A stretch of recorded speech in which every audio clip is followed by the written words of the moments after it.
Hello, love angels. It's your girl Shamika with For God's Glory.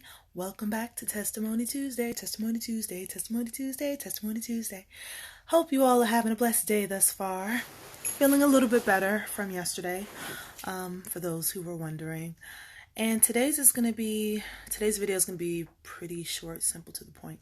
And I was actually inspired for this topic by my coworker, Nick. Shouts out to Nick. We were talking about distractions in regards to food. So whenever I have my dinner, like most of us, we have a favorite show we like to watch while we eat. Or even if you have your family dinner, with your significant other or your kids, your husband, whatever, there's conversation involved. So either it's that or you're watching TV, like I said, or you're on your phone scrolling through social media, whatever the case may be.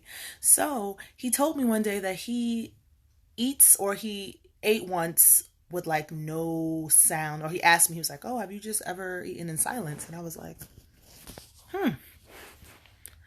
good question. I don't think so.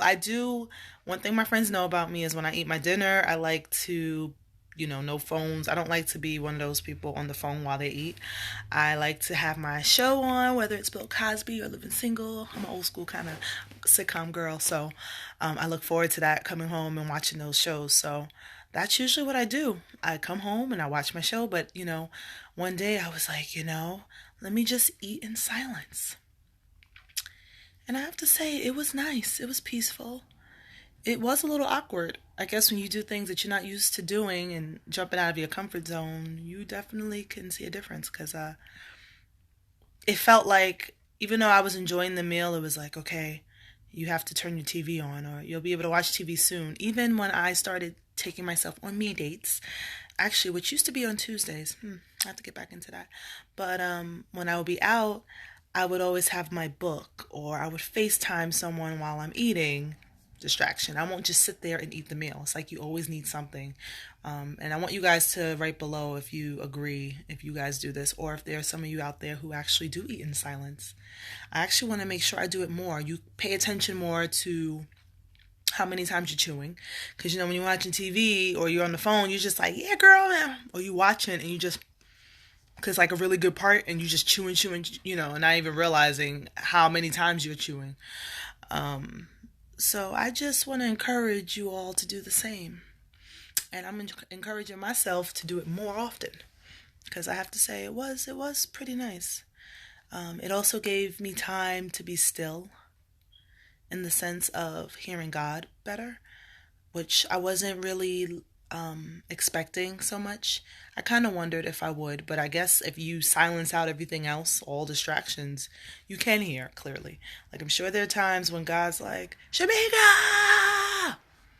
Or, just say your name in this instance, and you're so busy distracted by whatever it is that's going on, you can't hear him. So I'm definitely focusing on having more me time in the form of silence and meditation and just soaking. I definitely have to get back into my soaking. And for those that don't know, I think I mentioned it in a previous video. It's like when you're just becoming one with the Lord and you just play music, and you can go on YouTube. There's lots of options for soaking music, and you're literally like this. I did it in my discipleship class once, and we just laid out, and you hear the music, and it's just so peaceful. And I told them, I was like, I feel like I'm about to fall asleep. And they said, it's okay, because you're falling asleep in God's arms. So, yeah, that's what I encourage. Even in my video, I think I mentioned briefly when I went down south, and normally I would play music and need some kind of distraction. But I told you, for most of the ride, I was able to sit in silence, and I was totally fine with it. I really was. So, yeah. Life without distractions. I know it started off with food, but it can go in any area of your life. I'm just choosing food because that's something that I that's part of my routine, is to eat with some sort of distraction. So think about something in your life that you do often and you feel you need a distraction for, and try and do that thing without the distraction. And if you have already, wonderful. Please leave your comment below. And if you haven't, I encourage you to do so today. All right, guys. Well, I hope you enjoyed this segment, and I look forward to seeing you all tomorrow for Winning Wednesday. God bless.